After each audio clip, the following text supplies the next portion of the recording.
G'day mate and welcome back to Factorio with me, JD. Today we're doing another base tour, this time actually touring around Gman's Mega Base, because it's definitely a Mega Base with 5,000 satellites launched. And you see that in the top left hand corner with 316 hours in game. The catch is, if you look at the top right hand corner, you can see my UPS is a little bit lower.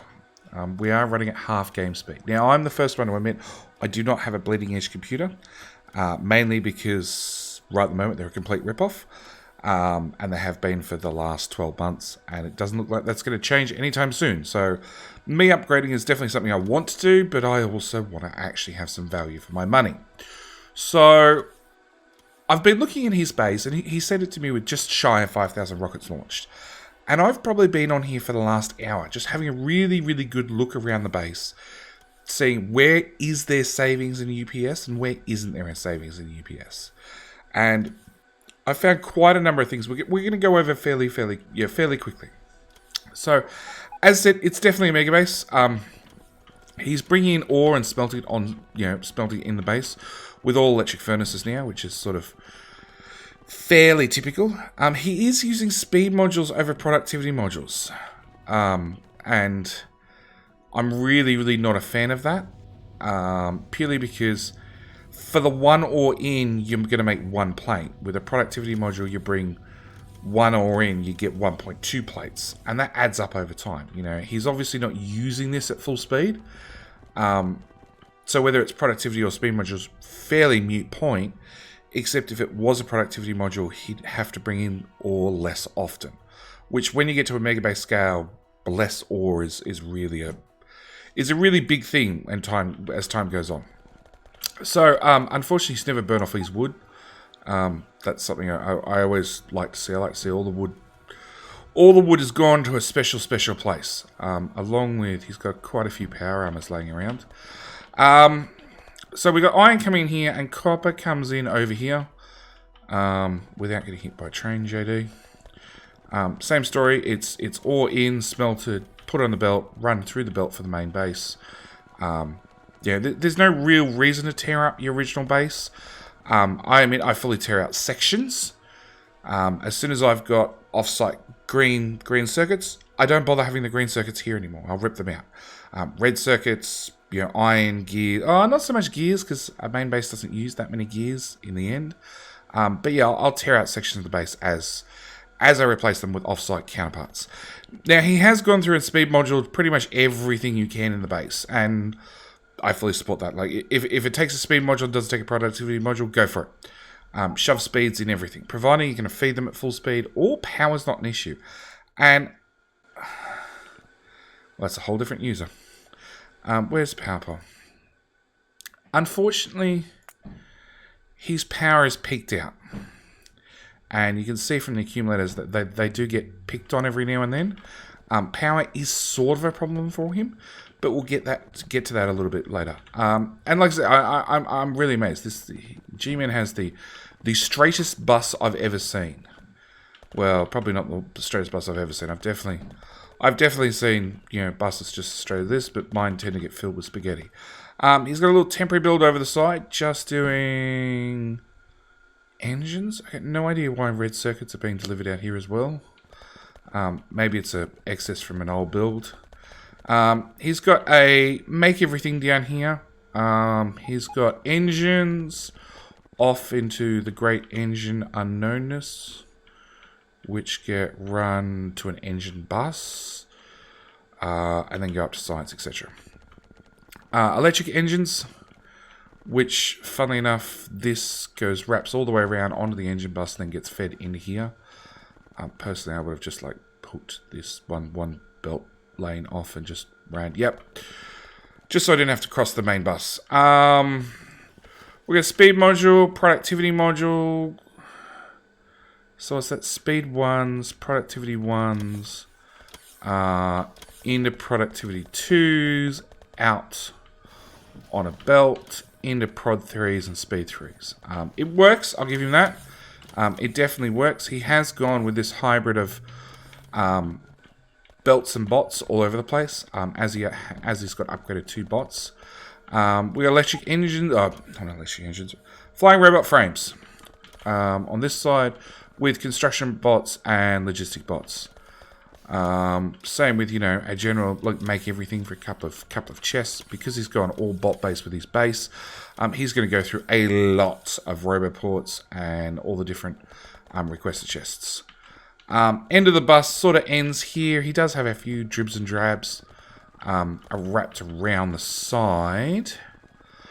So he has taken the whole bus down and around, and we'll run on the belt for a little bit of extra speed boost it gives us, and around,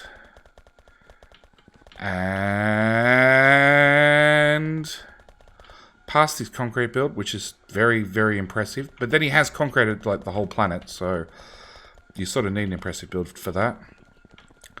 Bring some over here to make tank shells, lots and lots of tank shells, and the uranium counterparts. And also take some of the resources. Come on, we're still going. We're still going.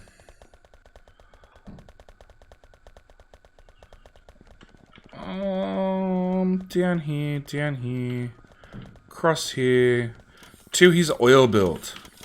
Now, his oil build is,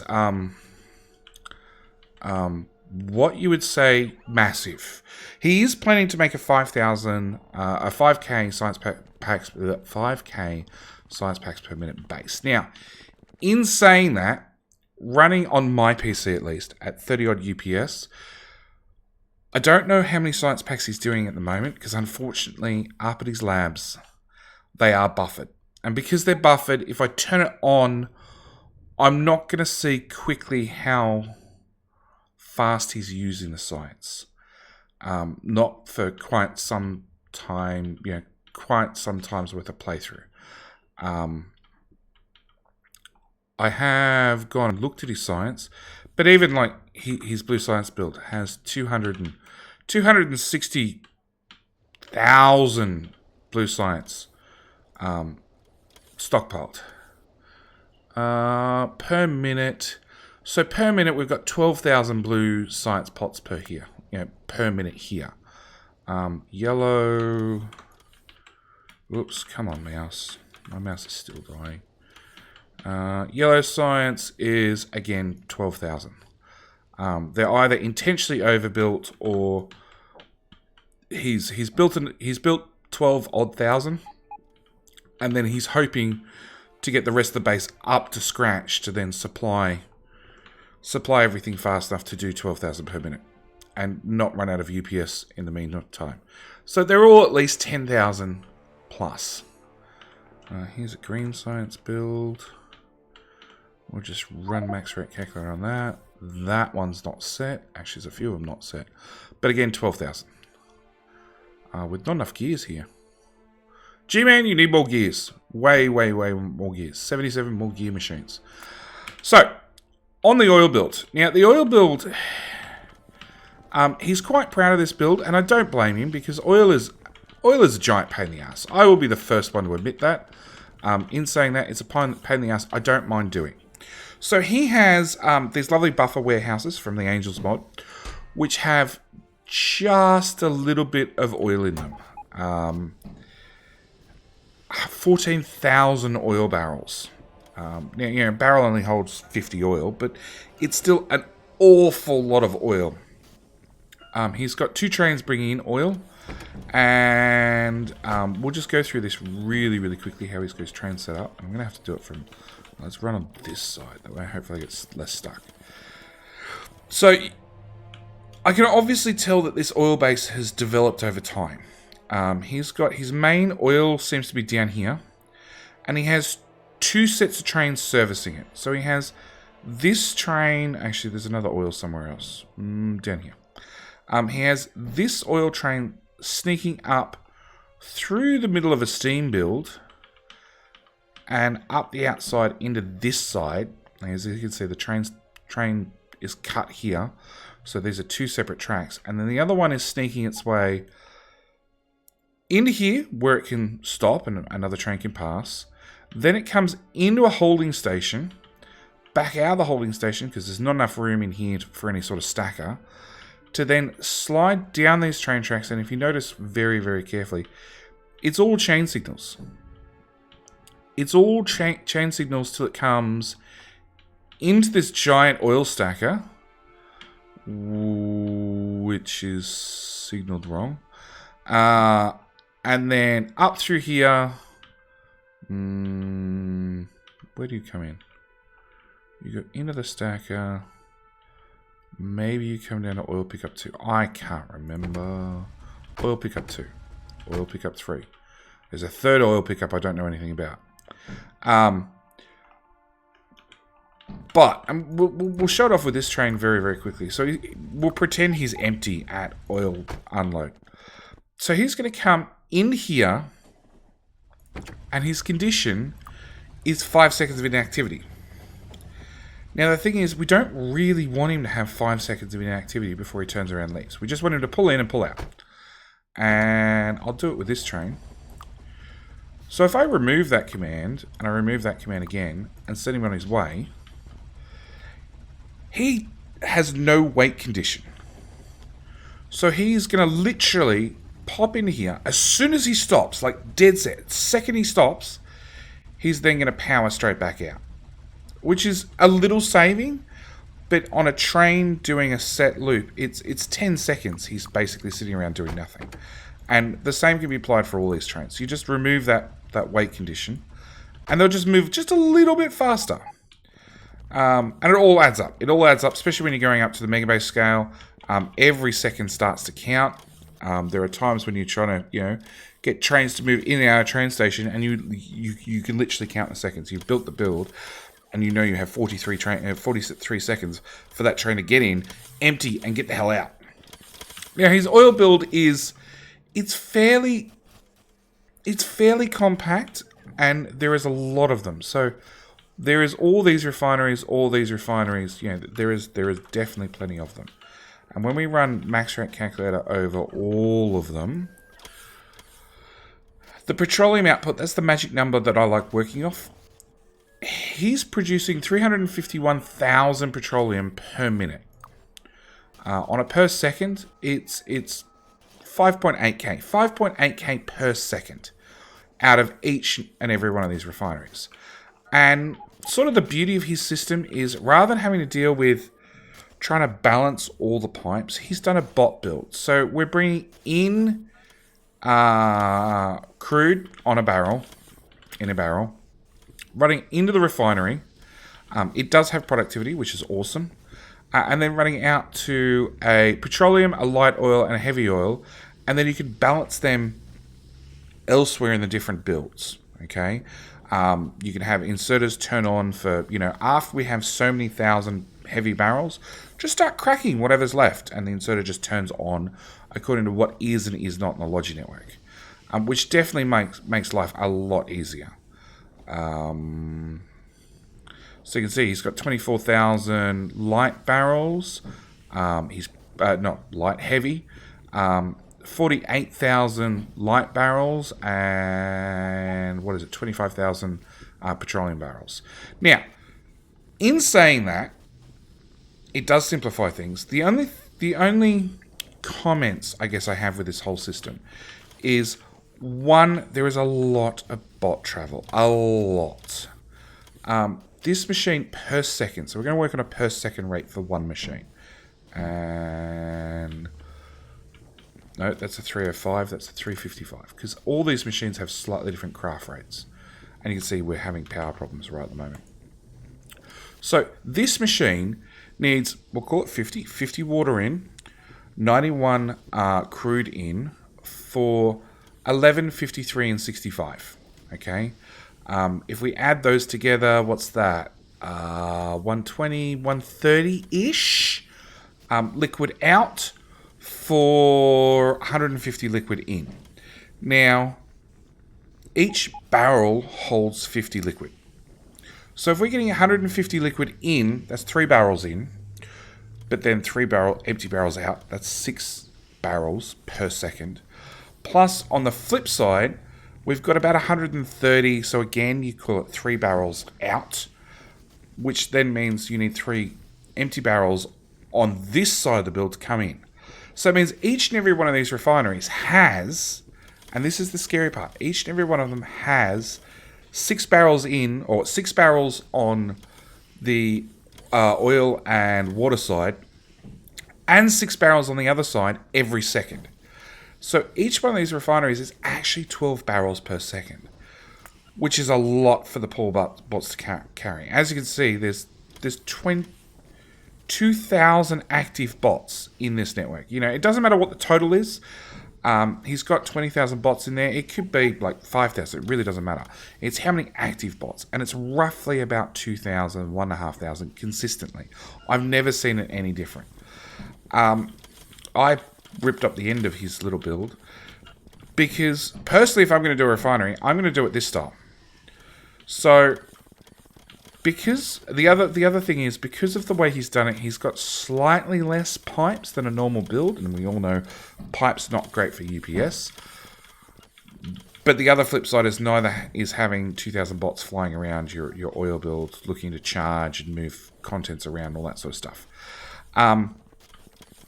So my oil builds, what I'll actually do, and I don't know if he's done it over... Aha! Here's where water was. Whether he's actually used original water, or he's used something like what I've done in the past. No, water fill. So he could have put down water where he wanted it, put in a water well pump straight into an assembly machine that's making water barrels, right, and then run that water to wherever he wants. I would personally run water to here and put a water well pump, being an offshore pump, right there, then landfill around it to then put down my refinery. So it means I remove this whole build from it. It also means my oil machine can now be in a dead straight line. So again, it's less pipes. And if you look at my refinery has a crafting speed of 8.55 compared to one of his at 4.55. So it's almost twice the speed. I'm still going to have a bot travel problem and a bot usage problem. But I'm going to bring in, what's that? 5 barrels on this side, double it, 10 per second. And on the outside, I'm going to need to take out, again, about 5 per second, 10. But I've got less pipes. The build is, one of these is not much bigger than one of these. And personally, I'd actually be separating my whole network. I would, on one side, be doing oil and water. Well, just oil. And then I'd be using belts, warehouses, trains even. Just a little short back and forth to move all my heavy, my light, and my petroleum from one network to the other network, for then the bots to move it out from that network. Just little space-saving things like that will vastly increase the UPS, because it's getting rid of entities, it's getting rid of oil refineries, it's getting rid of pipes, it's getting rid of all sorts of things that you just don't need. All right. Yes, it does mean that this build needs twice the amount of bots than one of these builds, but then again, I need half as many machines. I do 122. He does 130. And we worked out that was 6 and 6 and 12. Liquids are not going to change. The ratios for liquids are not going to change. But I can get rid of half of these refineries, roughly. All right. So that was the first thing. The second thing I noticed is his, again, acid build. It's very, very small. It's very, very compact. I actually stole that from there, so we might put that back just so it looks complete. I went and broke this one to get some parts. But same story. We've got a 3.55, 3.55, 1.55 crafting speed. Oh, crafting percentage increase. So 5.6875, 5.6875, 3.1875, because this is the last one. And his oil refinery is the same. We've got a 4.55, and the last one on the end is missing extra beacons. So it's down to 3.5 crafting speed. The exact same thing happens here. And same story, we have, if we run max rate calculator, and we look at the sulfur, we're actually short on the amount of sulfur for the amount of acid we're making. So let's just do half. Yeah, there we go. So we're actually, the ratio's off. The ratio's off by actually quite a lot. We're 2 machines short. So actually, if I deleted you, that's a bit better.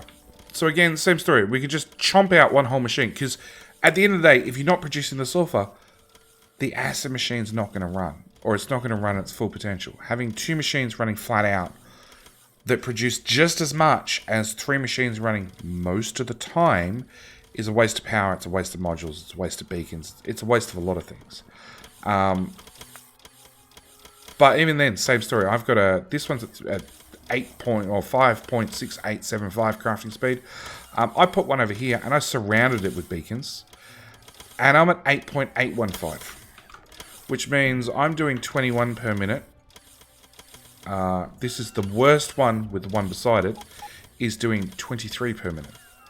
But I've got, this is 2 machines with 2 inserters with more pipe to 1 machine. Sure, my build is slightly larger in a horizontal plane than this build is. But at the end of the day, bots are only picking up from certain spots. You just do your best to optimize where they're picking up from. You should be fine. So yeah, that's his oil build. He is still adding oil barrels to the build, which is actually something that really, really worries me. The fact that he's still adding more and more barrels. The system should be full of barrels at this stage. I'm not sure why more barrels are being added. Because one or two things will happen. Either eventually you're going to flood the network with barrels, or the whole lot's just going to back up because the bot's got nowhere to put the barrels, even with the lovely Angels mod, Buffer Warehouse mods, which are holding like thousands of barrels. Eventually something's going to back up if you keep adding barrels to the system. His plastic build, it's a very similar story to the other builds. No, it's not quite at the point it needs a pump. We're only doing 1,000 petroleum, which is enough in a pipe, just. But yeah, it's again a very, very compact build. There's not a lot I can say about it, apart from wrong button. I'd really like to see more beacon coverage with less machines. Just one of those little things, especially when you're fighting the UPS. Fighting the UPS monster. His solid fuel build is down here, which again has a little bit of elegance to it. It's one machine shoving in light oil, and doesn't use a lot of light oil per row. In fact, I'd be fairly inclined to double this machine up and have it run this row as well. But again, he's got simple smarts on here, which is G does not equal 1. Let's see if I can work this stuff out. Which is, if petroleum is less than 40k, output a G.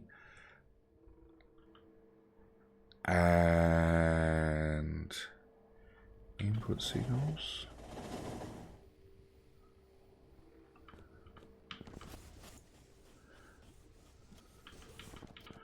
Okay.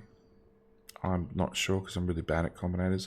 But he does have a petroleum overflow. So if he ends up with too much petroleum in the network, it'll actually convert petroleum into solid fuel. Yeah, solid fuel gets trained. Where does it get trained to? Fuel drop rocket. All the way over here. Again, not really a complex build. Bring in the solid fuel, send it off to all the different assemblers and output rocket fuel. Same story. We've got a couple of things. We've got each one of these is lined up with this beacon. So we've got a crafting speed of 4.25. Funnily enough, and are there construction bots? No, there's no construction bots in the network. Oh, we can do it right here. So, we've got each one of these chemical plants running at 3.8175. Okay? Actually, let's pick one in the middle. 8.6875. That's the magic number we're working on. And if I just deconstruct those, get my beacons, and I just place in the beacons. Now, you can see with the offset, with the items that are highlighted are the ones that are covered by the beacon. If I just offset, so this one just touches it, this one touches it, this one touches it, and that one touches it, I can go from a 8.65 to 8.65. Aren't we lined up here? Oh, we've got an offset of the chemical plants. Never mind. There we go. There's one. So this one is lined up with the beacons. It's got one right above it and one right below it. Which is exactly how the rocket fuel is built. The beacons are lined up straight above it and straight below it. So we've got a crafting speed of 4.25. When he could have a crafting speed of 5.5 just by offsetting the beacons by one tile. But I guess I've really got to go down there to show that as an example. So I'm going to take some beacons with me and we'll go for a quick wander down there. Now, I did notice that where was it? Over here, he has steam engines which seem to be running as some sort of backup system. With a power switch, so, you know, smart's doing smart stuff. But the point is, if his power seems to get too low, or he has too many oil, or solid fuel, or something, if there's too much of something, all these kick on. Which I thought was a really nice way of dealing with your solid fuel excess. In saying that, solid fuel is 25 megajoules per piece of solid fuel. And we need 10 of them to make a rocket fuel. So rocket fuel is 225 megajoules. So there's actually a 25 megajoule loss when going from solid fuel to rocket fuel. But with productivity modules, there's a 40% gain when going from solid fuel to rocket fuel. So that's something you have to keep in mind. It actually means that per 10 pieces of solid fuel, you're actually getting 200 and almost 300 megajoules, actually a bit over 300 megajoules worth of power when you're using productivity modules. On top of that, if you happen to have a bit of a surplus of shiny rocks, then you can add one piece of shiny rock to your rocket fuel to take it up to 1.21 gigajoules. Now, there is nothing better in my books than seeing steam power running on nuclear fuel. On top of that, another small UPS saver he can do is a steam engine uses 30 fluid per second. A steam turbine uses 60 fluid per second. Exactly twice the amount, and it will output exactly twice the amount of power. The maximum power output has to do with the heat of the fluid going into it. Obviously, this is steam power, so it's only being heated up to maximum temperature of 165. So it's not going up to the full 500 that a steam turbine can handle. But again, same story. He can swap all these out, rows and rows and rows of them, from being doubles of steam engines to singles of the steam turbines. And again, save a little bit more UPS. I did notice this lovely mod he's got in here, which is a light oil generator, a heavy oil I thought I was above the tracks. Continue. Dying during base tour. That's just sad and disappointing. Come on. At half speed, 10 seconds takes a long time. Cool. Power armor. Power. It's pre-equipped. Let's go for it. Where the hell am I? I'm here. Okay, I'm going to have to do everything else via map view because I just saw how long I've been recording already. So, light oil, heavy oil, petroleum, and lubricant generator. Now, the funny thing I saw with these is a steam generator normally does 900 kilowatts. The light oil does 1.2, the heavy oil does 1, the petroleum does 1.2, and the lubricant does 750. But if you look at the fluid consumption, the steam generator is 30 per second. The light oil is only 6 per second, which is really not that much. Heavy oil is 4 per second. Petroleum 16 per second. And the lubricant's 8 per second. I have a feeling that this mod, the petroleum power mod, could definitely do with a balance run. Because it seems a little bit OP at this stage. But yeah, it's definitely a nice little mod to have. Because in the past, in version 15, you could literally hook a steam engine up to your output pipes for heavy, light, petroleum, whatever you wanted. And any liquid that went into a steam engine was just deleted. It just didn't exist. And it only produced power if the temperature happened to be, and it didn't matter what liquid was, if you ran it through a boiler and the temperature then happened to be 165 degrees, then voila, you'd end up with power. Otherwise, the liquid just got deleted. It was a great way for clearing out mixed up pipes. He does have a nuclear, and we'll cover that really, really quickly. Again, it has a very, very large bot network. His oil's a massive bot network. His nuclear's a very, very large bot network. It doesn't have a lot of movement in it, but it really doesn't matter too much when it comes to bot networks. The larger they are, the more calculations have to be done by the poor game. Personally, I'd actually be running this all on belts. And I'd be taking a very, very long blue belt, now that they've been heavily, heavily optimized, running all the way up the side, and running fuel in one side and bringing out the depleted fuel on the other side. With a long hand, and so it doesn't matter how you did it. I'd be just doing 2 belts, one with fuel in, one with fuel out, and leaving it at that. It's just going to make the whole process a little bit simpler.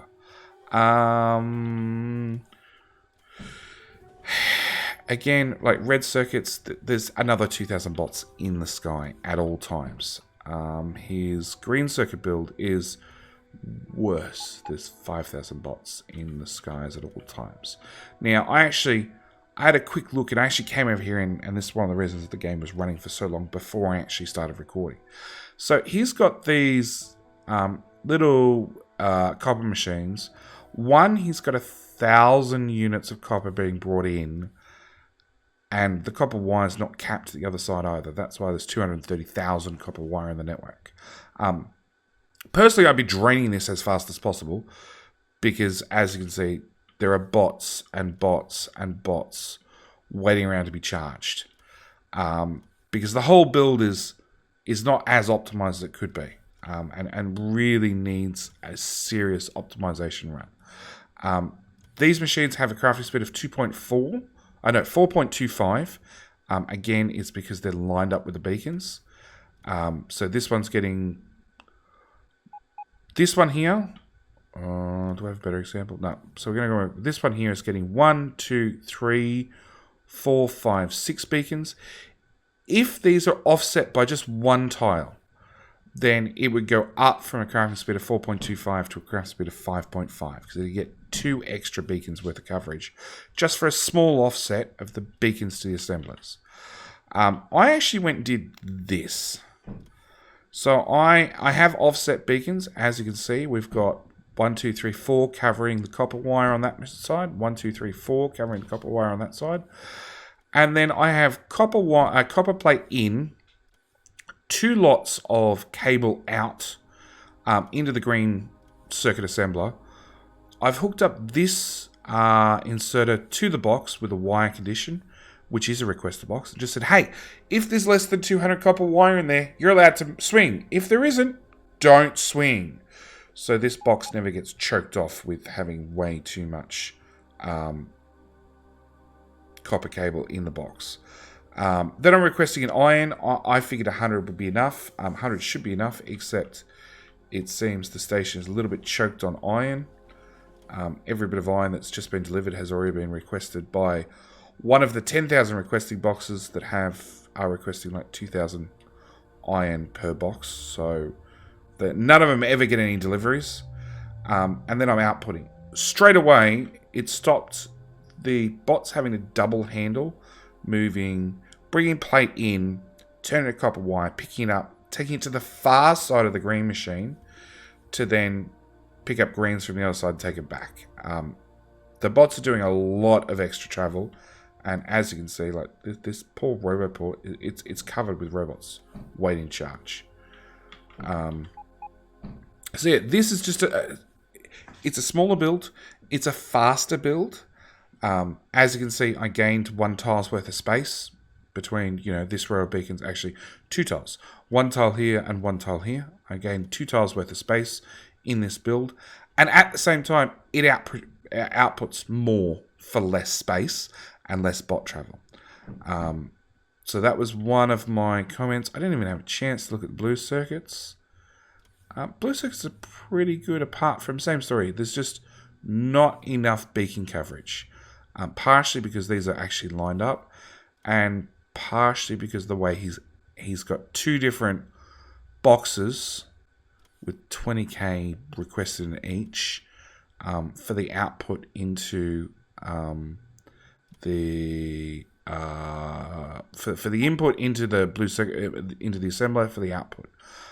Straight away, if you just slide that to the edge, you should be able to fit 2 beacons in here easily, right here in the middle, without doing too much extra to the build. Just offset the beacons by 1 tile, shove another beacon in there, and you can raise the speed. And especially on something that takes 20 seconds to craft, or is it 10 now? It did get changed at one stage. 10 seconds to craft. Small tweaks like that can double the output of a build very, very quickly. I've marked things. Okay, JD. So again, I marked this on the map for myself. We've got speed module build, and it's pretty much a carbon copy of all these other builds. Gman's, he's got a system that works. He's proven that it works, and then he's copied and pasted it to other builds. Unfortunately, there are optimizations for him, and because he is struggling with UPS, this is what I really wanted to do the tour on. Not the base as a whole, but areas where he can save a lot of performance on the base, and therefore either get closer to his 5k target, or waste it on pretty artwork, because there's been plenty of times I've optimized base and then put in something stupid and ridiculous like a light show display. So we've got, again, same story, 2 boxes. I'm not sure why. 1 box is more than enough to come into an assembly machine. Per second, it only needs 5 items. 1 stack inserter is more than capable of running that. But yeah, so we got red and green coming in. All right, output. Unfortunately, the beacons are still lined up directly with their assembler above, which means even though a crafting speed of 7.5 sounds really, really good, I went and tweaked this corner, which has a crafting speed of 8.75 and is 2 tiles shorter than the current build he's using. And I didn't count my output chests. So they've been going for a while now. And you can see, like, there's 15 green circuits there and 18, 15, 10. More than the 5 required for a speed module 1 in that machine at all times. Just waiting to go. So my 4 machines are doing 2.33. I'm going to go with 6. No, 5 then. 2.5. So 2.5 to my 2.33. So my 4 machines and 1, 2, 3, 4, 5, 6, 7, 8 replace his 5 machines, roughly 4.5 machines. And 1, 2, 3, 4, 5, 6, 12, 17, 18, 19 inserters. Obviously, the less things you have moving on the map, the the less the game has to calculate, the faster the game runs. So yeah, that was another thing that just by changing up the build, this has 8 by 8 beacons. So this guy here is covered by 1, 2, 3, 4, 5, 6, 7, 8. This one assembler has 8 beacon coverage. And you can see it down there. Number of effect sources being 12, being 8 by beacons, 4 by the modules in the actual machine. And all these have exactly 12 effect sources. And consequently, I'm producing speed module runs really, really, really fast. Steel smelting. Steel smelting, same story. I stopped by here and I had a look. And he is using productivity modules here, which is great to see. But again, we're working on straight line beaconing, which means we've got a crafting speed of 7.4, which again sounds good until you actually start comparing against a slightly different build, which has a crafting speed of 9.4. And again, he's doing iron ore into plate and then flying the plate from that side of the build to this side of the build, which means the poor bots are very, very confused going from far left to middle to far right to right middle, middle right to middle left to far left. All right, and he does have these lovely warehouses here, so he's not in any dire straits when it comes to any materials. It's just there are lots and lots and lots of robots. Again, 2,500 robots flying around at all times. I did this where I brought in ore, turned ore in a plate, have one fast inserter, a long-handed inserter, moving the plate from this one to this one. And as you see, it's got 6, 9, 12. It has more than enough plate in it to keep up with this inserter, bringing the steel out. And it's just a simpler build. There's less bot travel because for, again, productivity. So we bring in 10 iron ore, we turn it into 12 iron plate, which then gets turned into 2 steel with, 2.1 steel with 2 iron plate left over. 4 iron plate. We bring in 10, we get 12, we turn it to 2.1 with 2 plate left over. Which means this particular electric furnace will eventually end up being full of iron because of that productivity bonus between here and here. Because we're actually overproducing the amount of iron from A to B. So just something else to keep in mind. But yeah, again, slightly more compact build. This is only 4 tiles high compared to Gman's 2, 4, 5, 6, 7 tile build. So slightly more compact, again faster. We'll just run max rate calculator. So I'm doing 2.5 steel to his. He'll probably match me here. So 5.8, but he's actually only using half. So 6 of them. So 2.9 to my 2.5. But again, my build's about half the size of his. So if you doubled all this out, for the same land mass, you'd have a faster build, which uses less power. And they're probably the 2 main things. And has less UPS intensive. I think there was one other thing I wanted to show off. I just can't remember what it was. So that's speed modules, that's steel. I think I did the same with iron or copper plate. No, that's the original one. I don't remember what the other build was that I went and tweaked. I did notice that he has a metric ton of uranium.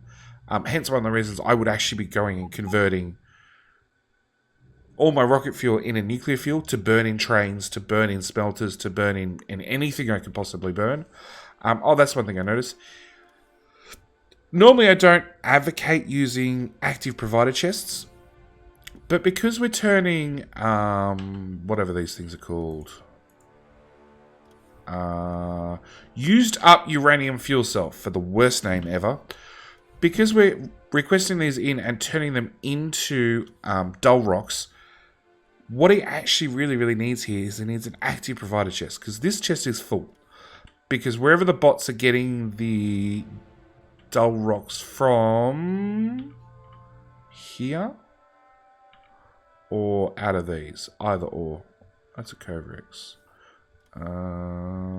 Here.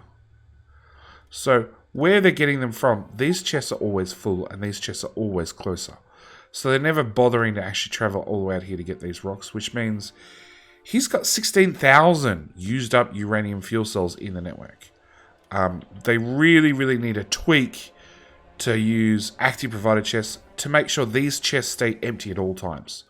The bots will come pick up from here and shove into storage, and at the same time, when bots are looking for stuff, they always take from storage first. He's also got this lovely Covrex build, which I haven't actually had a chance to go and look at. But it does look like it's a very smart operating system. Making sure that it's got enough so these two machines can cycle back and forth continuously. Whilst making sure that it doesn't back up and it makes the excess available in the network. Anyway, that's probably where I'm going to leave this tour. I would definitely be looking at solar, the modifications I've mentioned, and maybe in a future playthrough I'll actually be adding these warehouses myself, because I've got to admit, the idea of just coming down, laying down miners, and just mine everything into giant boxes, which then I can deal with later by just sending trains out here, is very appealing. Anyway, I'm going to leave this here. Thank you guys for watching. Thank you, Gman, for sending me the map. As always, I will check with him and see whether we can put the map in the map download in the link description if you want to have a wander around yourself. Thoughts, comments, suggestions, anything I missed down in the comment section below, and I'll see you in the next one. Thanks for watching. Bye!